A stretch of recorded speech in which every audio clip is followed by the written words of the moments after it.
Book 5. Aeneas resolutely voyaged far out through billows driven back by the north wind. He saw behind them poor Ilyssa's fire, a huge glow in the fort.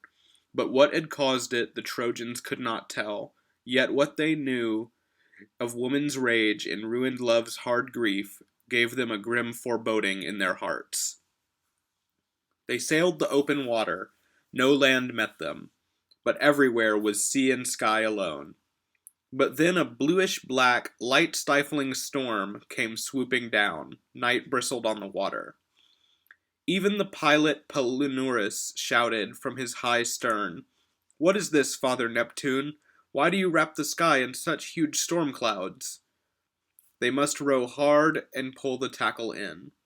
He sloped the sails against the wind and added, "There is no hope for Italy in this weather, not even if Jove promised, brave Aeneas. The rising western dark sends roaring winds into our side. Air thickens into cloud. We do not have the strength to fight against it. Fortune has triumphed, and we must submit, turning our course her way. We're near the heavens of Sicily, and your loyal brother Eryx, if I recall the stars I traced in coming."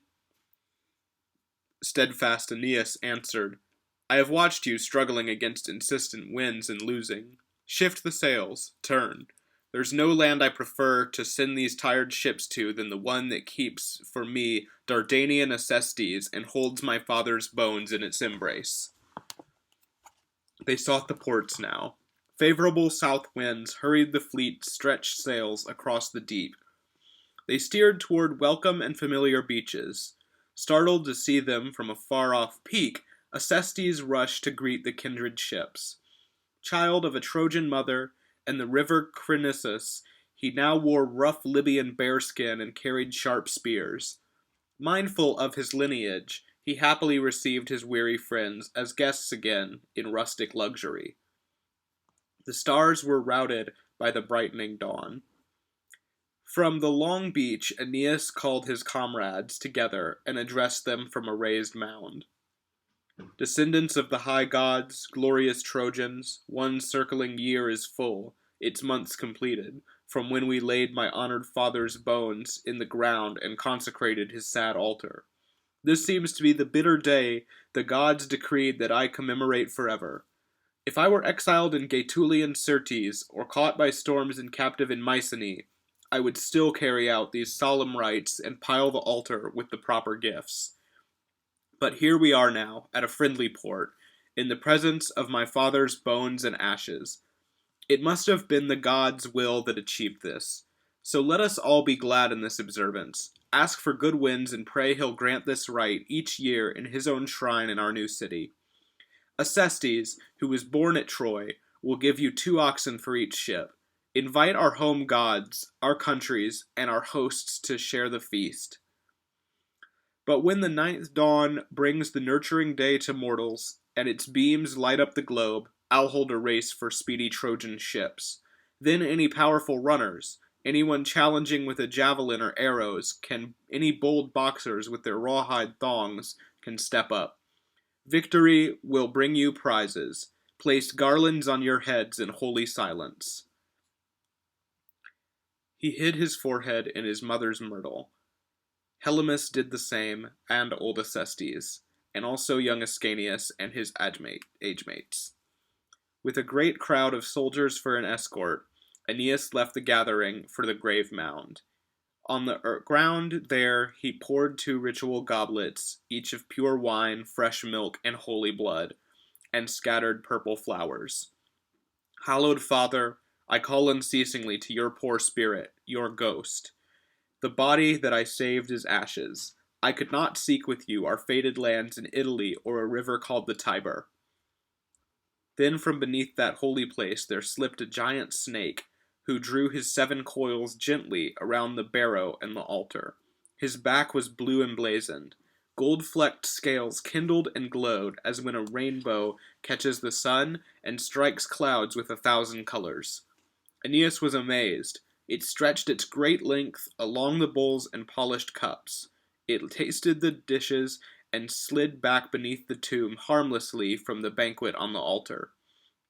The sun resumed the rites with greater fervor. Was this the place's genius, or the spirit of his father? Now he sacrificed 2 sheep, 2 sows, and 2 black bullocks, poured out wine, and called upon the soul of great Anchises, the ghost that Acheron had now released. With a good will, each comrade brought the gifts that he could spare, killed bulls, and heaped the altar. Others lined cauldrons up and then lay down on the grass to roast the spitted meat on coals. The long-awaited 9th day came.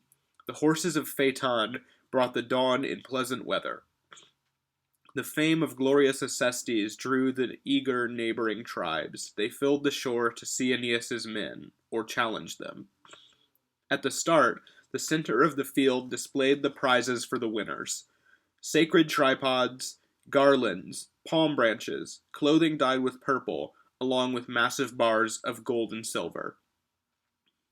From a mound, a trumpet's blare began the games. 4 evenly matched ships with heavy oars were chosen from the fleet for the first contest. Mnestheus took the Whale, with its keen rowers. In Italy, the Memmian clan is his, and Gaius the enormous ship Chimera, big as a town, rising in triple oar banks, and driven forward by the youth of Troy.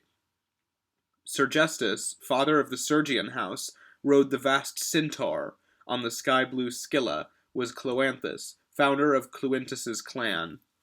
On the open sea, far from the foaming shore, a rock lies, sometimes sunk in swollen waves, when the northeastern storms conceal the stars. Now it rose quiet from the tranquil water. Its flat top was a place for sunning gulls. Father Aeneas set a leafy oak branch out there to show the sailors where to turn, and bend their lengthy courses back again.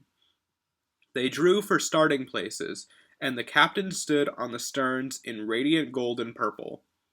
The young men of the crews wore poplar garlands. Their shoulders glistened with the oil rubbed on. They sat and took a tight grip on the oars, keen for the signal, throbbing trepidation and greed for praise clutched at their leaping hearts. The trumpet blared, and instantly they sprang over the line. Their shouting struck the sky. Their arms drew back, they whipped the sea to foam. The ships cut trenches in a row. The surface split with the force of oars and trident beaks. Never at such a breakneck pace have chariots poured from the gates and torn along the course, their drivers shaking free the waving reins and bending forward to apply the whip. Then the whole forest roared with the applause of partisans. The deep-set bay sent voices rolling, and shouts sprang off the stricken hills. First Gaius slipped ahead across the waves beyond the crowded chatter, then Cloanthus pursued him, but the heavy pine hull hampered his better crew. The Centaur and the Whale, an equal space behind, struggled for third place. Now the Whale has it. Now the giant Centaur passes him. Now the 2 prows shoot in tandem, with long salt furrows trailing from the hulls. Now they approach the rock, their turning post. Gaius was leading still, the halfway victor. He shouted to Minoetes at the helm. "Why are you headed so far right? Turn this way. Keep to the shore. Your oars should graze the rocks. The rest can sail the sea." But still Minoetes feared hidden rocks and swerved out to the deep. "Where are you going? Toward the rocks, I said," yelled Gaius. Looking back, he saw Cloanthus gaining, and circling closer to the shore, between his own ship and the sounding cliffs. He scraped his way through, quickly past the leader. Beyond the turning post, he reached safe waters. Fury flamed in the other captain's young bones. Tears on his cheeks, forgetting dignity and safety, he threw circumspect Minoetes out of the lofty stern into the sea. He himself took the helm now as the pilot, urged on the men and swung the rudder shoreward. Minoetes, in a while, escaped the seafloor, old as he was and hampered by his wet clothes. He climbed the rock and settled on a dry ledge. Trojans had laughed to see him fall and swim, and now they laughed to see him spewing brine. Sergestus and Mnestheus, who were last, were thrilled. They might pass Gaius as he lingered. Sergestus pulled ahead, but it was only by half a length, as he approached the rock. Alongside skimmed the Whale's competing prow. Mnestheus paced amidships, rallying his crew. Heave! Throw your whole strength into it, comrades of Hector, allies whom I choose in Troy's last crisis. Show the strength and courage that served you on the sandbanks of the Syrtes, the Ionian seas, the savage Malian waves. I don't demand glory of first place, and yet, no, Neptune, you must choose the winner. But last, humiliation, that at least we must avoid. They made a flat-out effort. The bronze-beaked ship was trembling with the blows. The surface slipped away, their panting shook arms, legs, and dry mouths. Sweat flowed down in streams. It was mere chance that brought them in their triumph. Sergestus in his fervor drove his prow close to the rock, an inside risky passage, and caught disastrously on jutting outcrops. His oars struck those rough edges with a crunch. The prow was rammed and hung above the water. With shouts, the crew sprang up and steadied her, and took out pointed rods and poles enforced with iron to fish back their broken oars. Mnestheus, even keener in his good luck, with a swift sweep of oars and prayers to the winds, sped to the shore across the open water, like a dove startled from her darling nestlings, hidden among the crannies of the cave that is her home. She bursts out with a clatter and makes for the fields. But soon she glides through air that's calm and clear, and stills her rapid wings. Like her the whale flew, on its own momentum, and sliced the surface at the course's end, leaving Sergestus struggling on a sharp rock. At first, then in the shallows as he yelled for help and learned to make his way with split oars. Still, he reached Gaius in the huge chimera. Robbed of its pilot, this one fell behind. Only Cloanthus needed overtaking. Mnestheus with all his power chased him. The noise swelled on the shore. Everyone clamored for the ship in second place. The high air echoed. The leader's crew would have been mortified to lose their victory, glory worth their lives. The others' strength was growing as they gained. Now neck and neck, they might have won the prize had not Cloanthus, reaching toward the sea, poured out this prayer and made the gods this promise. Hear, ocean's rulers, on whose plain I move, to pay my vow as victor on the shore. I'll set a snow-white bull before your altar, and give your salt waves flowing wine and entrails. In the deep currents all the troop of Phorcus and the Nereids and the virgin Panopea heard, and the father of ports, with his huge hand, pushed the ship past the speed of wind or arrows. It bolted to the deep and screening harbor. Anchises' son then duly had the herald summon the people and announce Cloanthus the winner. A wreath of fresh bay hid his temples. Aeneas let each crew divide its prizes. 3 heifers, wine, 100 weight of silver. Particular awards were for the captains. The winner got a gold cloak with 2 waves of Melobean purple on the border, and a woven Ganymede on leafy Ida. A fierce-speared runner down of speedy stags, panting like life, then caught up in the air in the hooked claws of Jove's swift armor-bearer. His aged minders reached up helplessly to the stars, and dogs barked savagely at air. The one whose skill had gained him second place got a gold breastplate, triple-meshed and polished. Aeneas himself had stripped it from Demoleos by the swift Simois under lofty Ilium, and gave it now, a glorious battle refuge. 2 servants, Sagaris and Phegeus, barely could lift its layered weight, and yet Demoleos had worn it running after Trojan stragglers. The third prize was a pair of matched bronze cauldrons and silver cups, rugged with choice relief.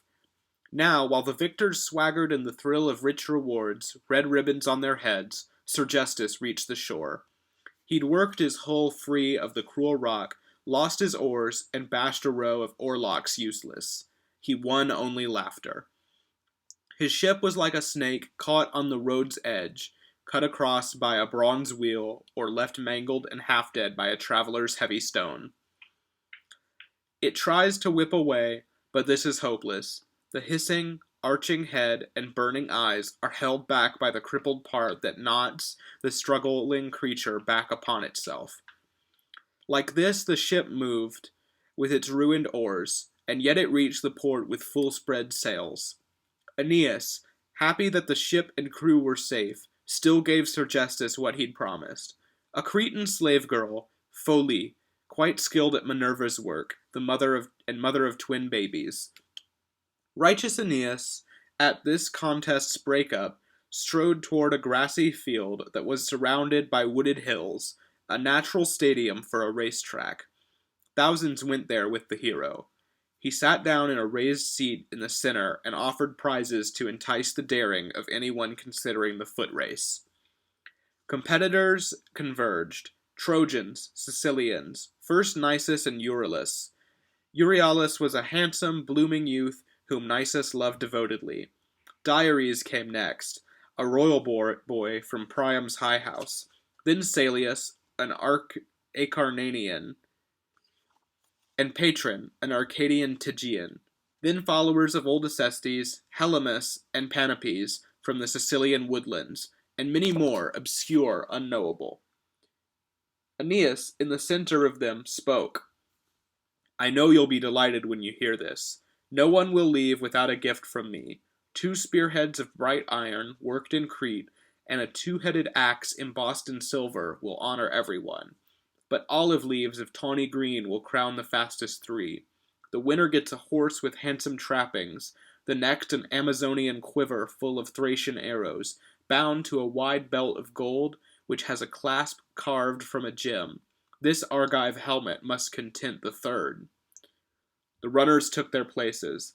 At the signal, they sprang across the line and down the course, pouring like clouds. Now with the goal in sight, Nisus flashed out ahead of them to first place as swiftly as the wind or wings of thunder. The next, though only after a long gap, was Salius. Euryalus came 3rd, some distance back. Helymus followed him, and after that Diores spread. His foot brushed on a heel, his shoulder loomed, and had the track been longer, he would have slipped ahead or tied for 4th. But as they came exhausted to the last stretch, poor Nisus skidded in some slippery blood which had poured down and wet the grassy ground when, as it happened, steers were slaughtered there. Already thrilled with victory, the young man did a short dance against the fall, but fell face first in filthy dung and sacred blood. But with his dear Euryalus in mind, he staggered up, a stumbling block for Salius, whom a quick somersault laid on the hard sand. Euryalus flashed by and flew in first through his friend's help, with roaring cheers to greet him. Helymus came in next, Diores 3rd, but through that whole vast stadium, where the elders watched from the front, the yells of Salius rang, demanding the reward a fowl had stolen. But the crowd backed Euryalus' shy weeping and the great beauty of his ripening manhood. Diores helped him with loud interjections. He had achieved the 3rd prize, but it was void if Salius was now to have the 1st. Father Aeneas answered, All your prizes are safe, boys. Nobody will change the order, but I can soothe a friend who's been unlucky. He gave to Salius a lion's pelt from Libya, huge and heavy-maned and gold-clawed. But Nisus said, If that's what losers get and accidents win pity, what's for me? I deserved 1st prize, and I would have got it, but for the same bad luck that Salius had. He gestured to the wet dung on his face and body. The good father of the Trojans laughed and had fetched a shield that Didymaon had made, Greek spoil from Neptune's holy door. When he gave the excellent youth this splendid gift, when all of this was done, Aeneas said, Whoever was brave, ready manhood in him, let him step up and bind and raise his fist. He set out 2 more prizes. For the winner, a bull with gilded horns and hanging ribbons, and a sword and splendid helmet, loser's solace. Unhesitating, Dares thrust his jaw out and rose in his vast strength. The whole crowd murmured. He alone had been used to fighting Paris. He'd crushed the massive champion Butes, boasting lineage from Bebrycian Amycus, and laid him out to die on tawny sand beside the tomb where matchless Hector rested. Such a man reared his towering head to fight, showed his wide shoulders, shot out first one arm and then the other, hammering the air.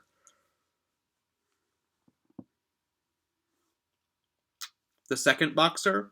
Out of that whole crowd, nobody dared to rap on thongs and face him. Thinking they were conceding him the prize, he took a happy stand below Aeneas, grasped the bull's horn in his left hand, and spoke. So, goddess's son, if no one dares to fight me, how long exactly should I be kept standing? Tell me to take my prize. All of the Trojans roared for the man to have the promised trophy. Acestes was disgruntled with Entellus, who sat beside him on a bench of green turf. You were the strongest one, but that's no use if you look on now, letting go this fine prize without a fight. What good's the godlike Eryx you claim as a teacher? What about your fame throughout this land, and the prizes on your walls? Entellus shot back. It's not fear defeating my lust for fame, but the slow freezing blood of old age, and my cold depleted strength. If I were in my prime still, like that fellow, so insolent, so gleefully cocksure, I'd take my place, but not to win that fine bull. Prizes don't draw me. Into the arena he threw the pair of hugely heavy gauntlets, whose hard-hide savage Eryx used to wrap around his hands for every boxing battle. The crowd was stunned. There, sewn with lead and iron to stiffen them, were 7 massive bull's hides. Dares backed well away in stupefaction. Anchises' brave son turned them over, testing the weight of those immense loops in his hands. The veteran boxer spoke then from his heart. What if we saw what Hercules himself wore in the hard contest on this very beach? Your brother Eryx had these on his hands once. Look at the caked brains and the spattered blood. And face that hero. And I used to wear them in my strong-blooded years, when jealous old age had not yet sowed the white hairs on my temples. If Dares turns them down, and good Aeneas chooses, and if Acestes my supporter agrees, we'll make it fair and take away Eryx's straps and your Trojan ones. Don't worry. He let his double cloak drop from his shoulders, stripping his heavy-boned, strong-jointed body, and took his stand, huge-armed and towering.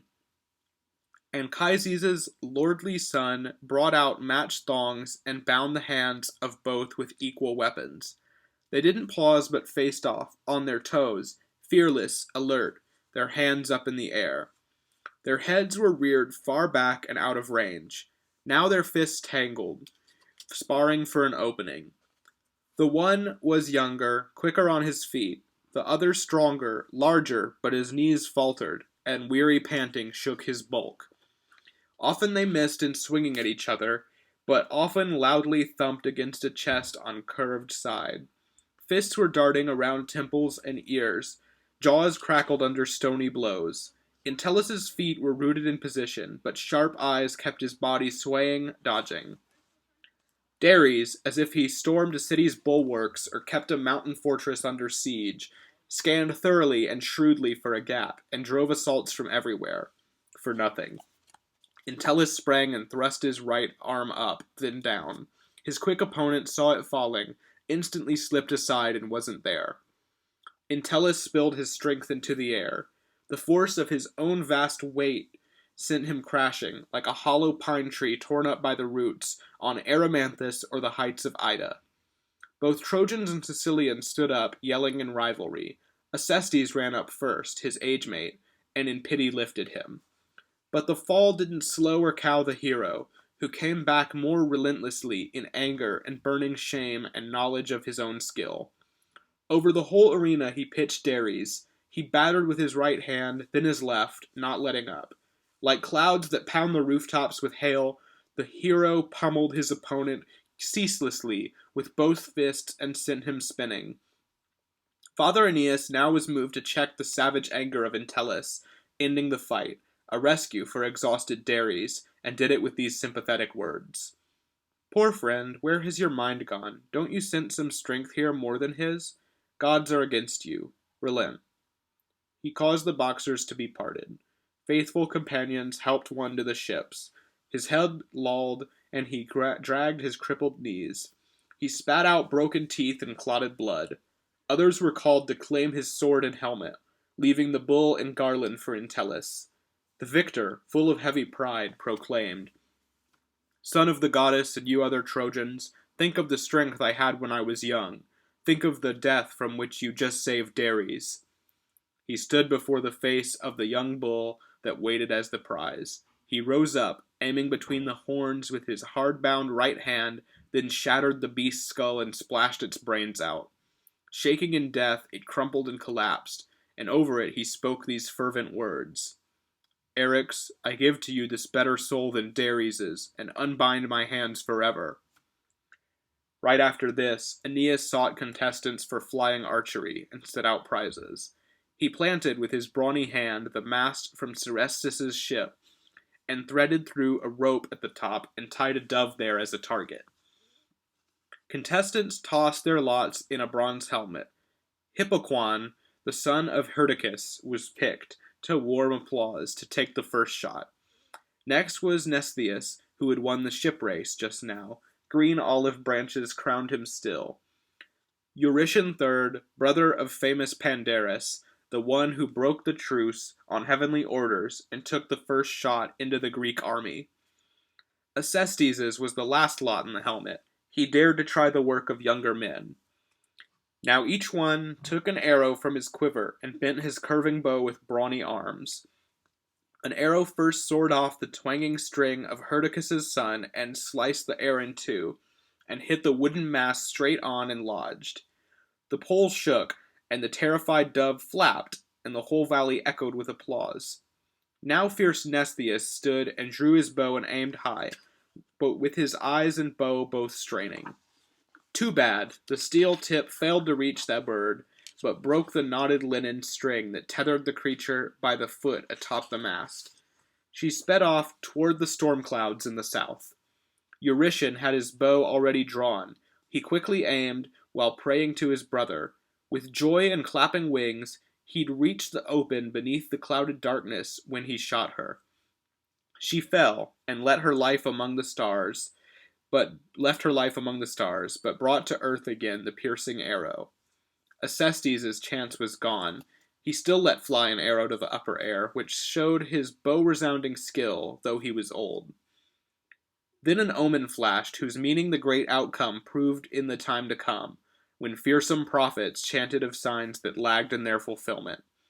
The arrow soared in flame through flowing clouds, burning a path that faded out and tattered in the wind, as when a star has been dislodged, crosses the sky, and trails its hair behind it. Both Trojans and Sicilians were astonished and begged the gods to keep them safe. Aeneas the Great revered the omen and embraced happy Acestes, heaped on gifts, and spoke. Accept these, father, for Olympus's great king has marked you out for some supreme distinction. Venerable Anchises, my own father, own this embossed bowl. Precious gift from Cisseus, keepsake and token of that loving friendship. He ringed Acestes' head with verdant laurel, and named him winner over all the others. Eurytion, fine boy, did not resent it, though he had brought the bird down from the sky. The breaker of the rope received the next gifts, then the one whose flying dart had pierced the mast. Father Aeneas did not end the contest till he had called Epitides, dear tutor of little Iülus. To this trusty man he whispered, Go and tell Ascanius, if he has got the squad of boys on horses drawn up to lead it to his grandsire's tomb, and show himself maneuvering with arms. Since people had been pouring onto it, he had the field and its long circuit cleared, since people had been pouring onto it. Before the father's eyes, the boys filed in, gleaming on bridled horses. Both Sicilians and Trojans buzzed approval at their coming. A ritual-trimmed garland bound each boy's hair. Each had a pair of steel-tipped cornel spears. Some had smooth quivers. From their necks hung rings of pliant gold that twisted at their throats. 3 troops of riders, each one with its leader, wove their way. 12 boys in each double file followed their captains in a neat division. One young glad line was led by little Priam, Polites' son, bright bearer of a great name, one father back, and fated to bless Italy. His Thracian horse was dappled with white pasterns. The forehead that it reared was splashed with white. Iülus' beloved age-mate Attis, founder of the Latin clan of Attai, led the next squad. Iülus, best looking of the boys, the last. His mount was Tyrion. Shining Dido gave it to be his own in loving memory of her. The other boys were on Sicilian horses, the gifts of old Acestes. The Trojans cheered their shy sons and were happy to see ancestral faces replicated. In joy they passed the crowd, their families watching. The line paused. From the side Epidides signaled, first with a shout, then with a whip crack. Now the three squads, each in two columns, wheeled apart to right and left. Another signal. They turned back, aiming weapons at each other. Then they made other moves and counter moves, faced off at distances, or overlapped in circles, or staged battles with their weapons. They fled, their backs defenseless, turned their spears for an attack, then rode together, peaceful. Like the fabled labyrinth in lofty Crete, that weaves its blind and baffling passages, its thousand tricks to keep its captive lost, confusing any sequence that might lead them, so the Trojans' children wove a running pattern, a net of mock attacks and mock retreats. Or like the dolphins playing in the waves who cut the Libyan or Carpathian straits. When he was building Alba Longa's walls, Ascanius revived this battle pageant and taught the ancient Latins to perform it, as he had done with other Trojan youngsters. The Albans passed it down. Rome in her glory is heir to this ancestral ritual. The boys are Troy and their formation Trojan. With this, the sainted fathers' games concluded. Now for the first time fortune changed allegiance. During these rites, in honor of the tomb, Juno, the child of Saturn, sent down Iris to the Trojan fleet, and sped the wind behind her, plotting to satisfy her ancient rancor. Over the 1,000 colors of the rainbow, the goddess swiftly went, and no one saw her. Beyond the crowd, she passed along the shore, and saw the fleet left in an unmanned port. The Trojan women stood and mourned Anchises on a lonely beach. They gazed out at the deep in tears, and all deplored how many seas were yet to cross. How it exhausted them, a city, not the sufferings of voyages. Iris, that expert meddler, slipped among the Trojan mothers, shed the face and clothing of a goddess, and put on the form of Beroe, the ancient wife of Doricles of Tmaros, well known and nobly born. She'd been a mother. "Poor things," she cried, "not dragged away to die by warring Greeks beneath your city's walls. What doom does fortune hold for our poor people?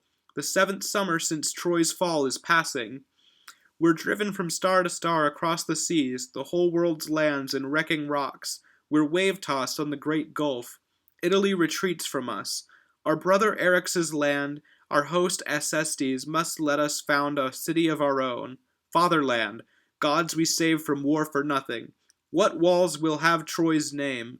Where will I see a Simois and Xanthus, Hector's rivers? So come, let's burn these ships that brought such sorrow. In a dream I saw the prophetess Cassandra. She gave me burning torches. Seek your Troy here. This is your home. Now is the time to act, quickly on such great signs. Here are 4 altars of Neptune. He will give us fire and courage." She was the first to seize destroying flame. She raised a torch and waved it. Then she strained and threw it as the Trojan women watched in horror. But the oldest of them, Pergo, the nurse of Priam's many children, shouted, "Mothers, this isn't Beroe of Rhodium, Doricles' wife. Just look at the divine grace shown in her burning eyes, her haughtiness, her face, the way her voice sounds, and her gait. And I myself have just left Beroe sick and upset that she alone was missing, her portion in these honors for Anchises." She said this. The matrons did not know what they should do. They glared down at the boats in bitter yearning to stay, yet thinking of the fated kingdom. But as she fled on even wings, the goddess cut a great rainbow underneath the clouds. This apparition made the women shriek beside themselves. Some pillaged campsite fires, while others snatched up kindling leaves and torches from the altars. Over painted sterns and benches and oars the god of fire ran amok. Eumelus brought the news to the arena next to Anchises' tomb, but on their own they saw a cloud of ashes surging skyward. Ascanius capered at his squadron's head, but now his panting trainers could not stop him, as he turned and galloped to the camp in riot. "What are you doing? Have you lost your minds, poor Trojan women? It's no enemy Greek camp you're burning, but your future. This is me, your own Ascanius. At their feet he dashed the helmet he'd been wearing for staged battle.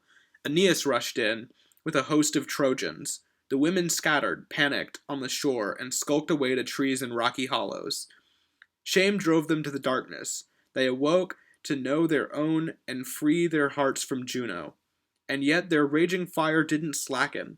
The caulking was alive beneath the wet wood, vomiting steady waves of smoke. Unyielding, the flame of ruin ate the hulls, the whole ships. The flood's strong heroes hauled there couldn't stop it. Loyal Aeneas tore his clothes away from his shoulders, stretched his hands out, asked the gods' help. Almighty Jove, unless you hate us Trojans to the last man and human suffering moves you no longer, let our fleet escape. Save our exhausted race from ruin, Father, or hurl your thunderbolt of devastation at what remains of us, if I deserve it. He'd scarcely finished when a monstrous black storm broke in a rage of pouring rain and thunder. The plains and mountains shook. The whole wild sky slid blackly down through whirlings of the south winds. The decks filled up, the half-burned wood was soaked, until the fire was completely out, and all the ships but 4 were saved from ruin. A hard blow for the patriarch Aeneas. He was pulled back and forth tormentingly, uncertain whether he should stay in Sicily, shirking his fate, or reach for Italy. But then old Nautes spoke, the chosen pupil of Tritonian Athena. He was famous for prophecies of what the powerful anger of gods would bring. He knew the links in fate's chain. He comforted Aeneas. Venus's son, staying or going, we must follow fate. Whatever comes, endurance conquers fortune. You have Acestes, Trojan child of heaven. Make plans with him. He'll be a willing partner. Leave him the lost ships' orphans and the travelers defeated by the hardships of your great task. Spare the old men and ocean-weary mothers, and anybody weak or shy of danger, and let them rest and have their city here. Named for Acestes, if he will allow it. The words of his old friend excited him, but he was torn between anxieties. The chariot of Black Night had reached its zenith. It was from there that Father Anchises' form descended suddenly and poured these words out. Son, you were precious beyond life to me while I was living. How Troy's fate torments you. Jove sent me. It was Jove who drove the fire from your ships. The high god pities you at last. Take Nautes' good advice. His age and wisdom support it. Choose you the hardiest men to voyage to Italy. The race you must defeat there is rough and hardy. First, though, you must enter the house of Dis below, cross deep Avernus, and meet me, not in Tartarus' cruel prison. Lovely Elysium is now my home, where the guiltless gather. Slaughter many black sheep, and you will have a guide there, the chaste Sibyl. There you will see your city and descendants. Goodbye. The dewy night is at her turning. Ah, the fierce breath of dawn's pursuing horses. He disappeared like thin smoke in the air. Where have you gone so fast? Aeneas cried. Whom do you fear? Who keeps us from embracing? He roused the dozing fire from ash, beseeching Troy's guardian and old Vesta in her shrine with ritual flour and a full box of incense. He quickly called Acestes, then his comrades, and told what Jove enjoined, what his dear father counseled, and what he now himself resolved. The islander complied, with no discussion. The matrons were enrolled, the city settled with volunteers who had no urge for glory. Crews small in number but alive with valor mended the benches and replaced the wood the flame had gnawed. New oars and ropes were fitted. Aeneas plowed out borders, made allotments, named the town Ilium, the country Troy. Trojan Acestes, pleased to rule, ordained a forum and made rulers for his new senate. A shrine was laid out on the height of Eryx for Idalian Venus. A broad sacred grove and a priest were given to Anchises' tomb. Now the whole tribe had sacrificed and feasted for 9 days. Peaceful winds smoothed out the sea. The south wind rose and called them to the deep. Along the winding shore rose noisy weeping. Day long, night long, they clung in last embraces. Even the mothers, even those disgusted at the word sea and at the sight of it, were keen for all the suffering of exile. Kindly, Aeneas soothed his friends.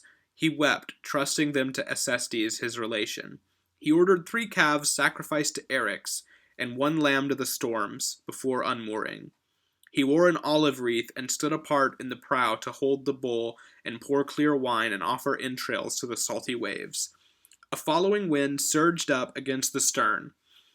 Eager crews beat the sea and skimmed above it, but meanwhile Venus, in her anguished worry, poured out these passionate complaints to Neptune. Juno's hard anger and her ruthless heart force me to make humiliating pleas. She yields to neither time nor reverence. Fate and Jove's orders cannot break or halt her. It did not satisfy her evil hatred to tear Troy from its people and devour it, or drag the bones and ashes of the city through all this. She must know why she's so livid. You witnessed recently the mountainous storm she raised off Africa. With Ilias's whirlwinds, she plunged the world's seas and sky together, meddled in your realm, for nothing. And see how wickedly she drove the mothers of Troy to burn the fleet like criminals to strand the Trojans in this alien place. Let the remainder spread their sails in safety and cross to reach the Tiber at Laurentum, if this can be, if the fates grant a city. Saturn's son, tamer of the deep sea, spoke. Lady of Cythera, you rightly trust my realm where you were born, and I've been steadfast, crushing great rages of the sea and sky. Even on dry land I protect Aeneas. I call to witness Simois and Xanthus. Achilles drove the panicked Trojan ranks against the walls. The river groaned with thousands of corpses. Xanthus couldn't reach the sea. Peleus' fierce son was the brawny favorite of the gods. To save Aeneas, I concealed him in a cloud, although I longed to ruin Troy. I built it, but it broke its promises. Don't be afraid, I feel the same as then. He'll reach your chosen port beside Avernus. The sea will take just one for him to grieve for, a single life for many. When he had cheered and comforted the goddess, the patriarch yoked his team in gold harness, bitted their foaming mouths, and gave them rein. He skimmed across the sea in his blue chariot. Beneath his rumbling axle swelling waves spread even, and the savage clouds dispersed. His suite in all its forms came with him. Monsters, Glaucus's old troop, Palamon son of Ino, the Tritons, all the army of swift Phorcus. To the left were Thetis, Melite, young Panopea, Nesei, Spio, Thalia, and Simodoche. Sweet joy now overwhelmed the anxious thoughts of Father Aeneas, who had all the masts raised quickly and the yard arms hung with sails. The crew lined up to set the sheets, released the folds, first left, then right, and then maneuvered the yard arms. Now a good breeze took the fleet. Palinurus headed up that crowded column. The others were to set their course by him.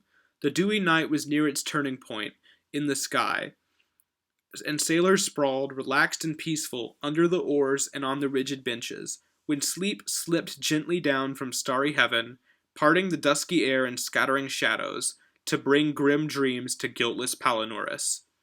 High on the stern sleep sat, disguised as Phorbas, and let these words come flowing from his mouth. Iasus' son, the sea itself transports us, the wind breathes evenly, it's time to rest. Lay down your head, steel shut your weary eyes, and I myself will see your tasks are done. But Palinurus scarcely raised his eyes. You're telling me to trust the sea's calm face and peaceful waves? I know that it's a monster. It's fooled me many times. Should I turn over Aeneas to the double-dealing winds? He spoke, and gripped the helm unyieldingly, unwavering in gazing at the stars.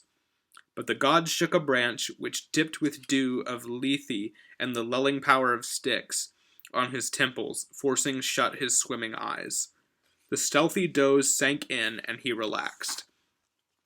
Sleep bent to pitch him into limpid waves, with the rudder and the piece of helm he clung to.